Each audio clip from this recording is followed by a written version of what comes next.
Hi, I'm Christina Hagerty with the Pendleton Serial Pathology Program. And today I'm in Dr. Margaret Krause's Soilborne wheat mosaic virus disease nursery in Oregon. With soilborne wheat mosaic virus, genetic resistance is really our best mechanism for avoiding yield loss. And in this nursery, what we're doing is verifying genetic resistance in the field. We've got really good molecular markers to help the breeders determine genetic resistance, but going the step to verify them in the field ensures that when we call a variety as resistant, we're very confident in that result once it gets into the grower's hands. So this pivot has a very uniform mosaic virus infection. The surrounding pivot is planted to a lima grain variety, LCS Blackbird. Blackbird is resistant, and therefore this pivot looks incredible. But within the disease nursery, you can see our susceptible check is very chlorotic and yellow. And when we score genetic resistance, you can see the checkerboard pattern that indicates we've got very major gene effects and very qualitative resistance.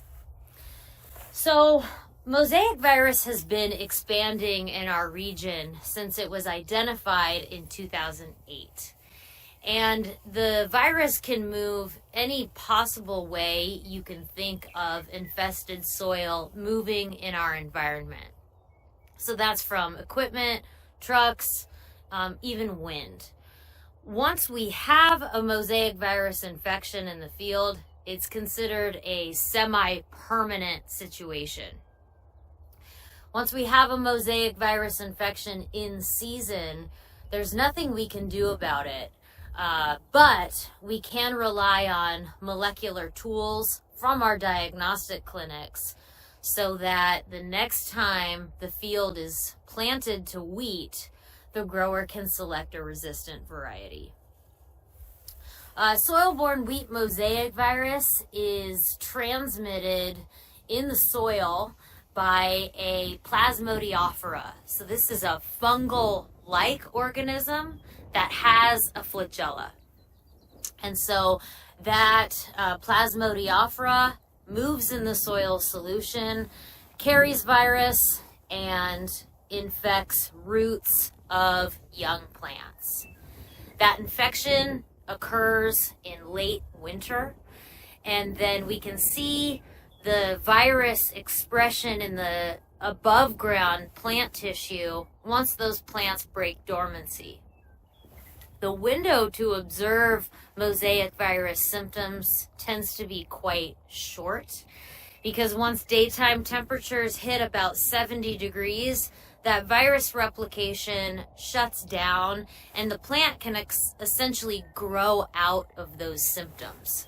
So once we hit about flag leaf stage, it appears that the virus has left the plant and the plant is essentially symptom-free in many cases. But over time, we've documented that even once the plant grows out of that virus infection, the yield loss is still present. So our public and private breeders are working very hard to ensure that P&W growers have genetic resistance as options. And we look forward to sharing results from this trial. We've got promising crosses coming out of the Lima Grain program and the OSU wheat breeding program. Thank you so much, and look forward to any questions you may have.